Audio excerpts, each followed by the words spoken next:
London शहर से, जहां हम क्विन नाम के एक लड़के को देखते हैं जो इस वक्त अपनी माँ से मिलने पास वाले सबवे स्टेशन में जा रहा था। वहां कंस्ट्रक्शन का काम चालू था और उसकी माँ कैरन मजदूरों की सुपरवाइजर थी। क्विन और उसकी माँ बातचीत कर ही रहे थे कि तभी वहां एक मजदूर ये बताने के लिए आया कि नीचे कुछ प्रॉब्लम है। ड्रिलिंग के दौरान एक बहुत बड़ा खड्डा मिला है जिसका पहले वहां होने का कोई अंदाजा नहीं था। एक्साइटेड होकर क्विन उस खड्डे में घुस गया, ये देखने के लिए कि आखिर वहां है क्या। वो उस रहस्यमयी गुफा में पहुंचा ही था कि तभी अचानक फर्श से आग निकलने लगी। ये देखकर क्विन चौंक गया, लेकिन फिर अचानक से गुफा की दीवारें तक हिलने लगी। क्विन ने हिसाब लगाया कि असल में ये एक बहुत ही विशाल जीव है। अगले ही पल उस जीव ने अचानक से क्विन के मुंह पर थूक दिया, जिसके बाद क्विन जल्दी से उस गुफा से बाहर भागा अपनी माँ को इस जीव के बारे में बताने के लिए। कैरन क्विन का चेहरा देखते ही बहुत घबरा गई और तुरंत ही उसका मुंह धुलवाने ले गई। उसने क्विन की चिंता में बिल्कुल भी ध्यान ही नहीं दिया कि वो बताने की कोशिश क्या कर रहा है। सभी मजदूर भी ये बात समझ गए थे कि उस गुफा में कुछ बहुत ही अजीब है। अचानक से सबवे स्टेशन का पूरा ढांचा कपकपाने लगा और उस विशाल जीव ने अपने मुंह से टनल में भयानक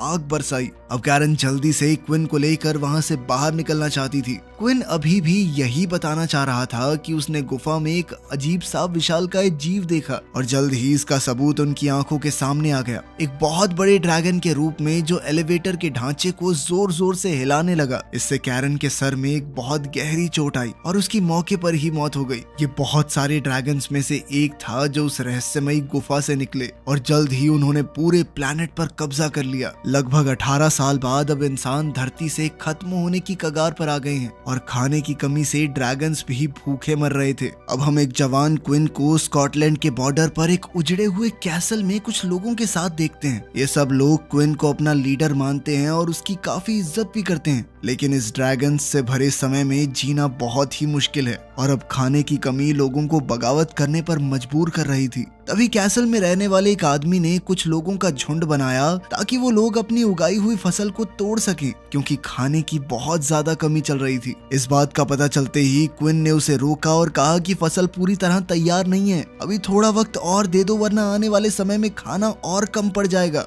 एडी नाम का वो आदमी बहस करते हुए बोला कि अगर आज खाना नहीं खाएंगे तो फ्यूचर रहेगा ही नहीं। और कैसा फ्यूचर? जिन बचे हुए ग्रुप से हमारी बातचीत चल रही थी 2 दिन पहले वो भी बंद हो गई, शायद ड्रैगन्स ने मार दिया होगा उनको। क्विन अपनी बात पर अड़ा रहा और उन्हें जाने की परमिशन नहीं दी। साथ ही उसने सभी गाड़ियों की चाबियां भी जब्त कर ली। दोनों तरफ गुस्सा बढ़ रहा था कि तभी क्विन का बेस्ट फ्रेंड क्रीडी वहां आया। उस वक्त एडी कह रहा था कि ये किला जेल है क्या? इस पर क्रीडी ने कहा कि जो जाना चाहता है वो आजाद है, चाहे उसके इस फैसले से हम सभी परेशानी में क्यों ना पड़ जाएं। लेकिन फिर ये बात भी याद रखना कि जो एक बार जाएगा वापस नहीं आ सकता। इस बात से फिलहाल के लिए तो ये मुद्दा संभल गया और एडी बाहर नहीं गया।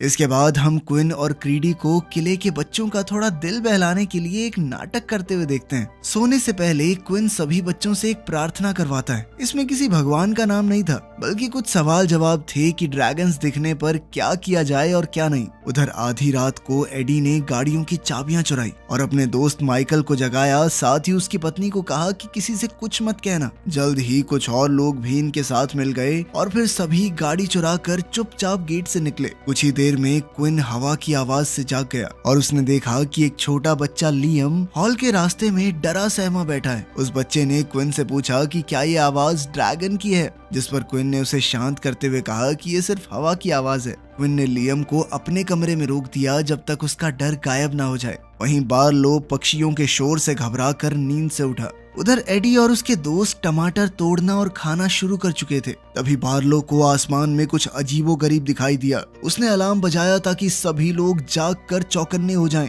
अलार्म की आवाज से घबराई हुई माइकल की पत्नी ने क्विन को सारा सच बताने का फैसला किया। खेतों में ड्रैगन को आग उगलते लोगों को मारता देख एडी बहुत घबरा गया और अपने परिवार को बचाने के लिए भागा। जल्द ही उसकी पत्नी रेचल उसे मिली, लेकिन अफसोस इस सब में उसका बेटा नहीं बच पाया। एडी ने देखा कि माइकल का मुंह जल चुका था। वहां से बच निकलने की कोशिश में उनके एक साथी मैट की भी मौत हो गई। वो ड्रैगन के दोबारा हमला करने पे बहुत ज्यादा घबराए हुए थे और ड्रैगन ने हर तरफ आग और दहशत का माहौल फैला दिया। एडी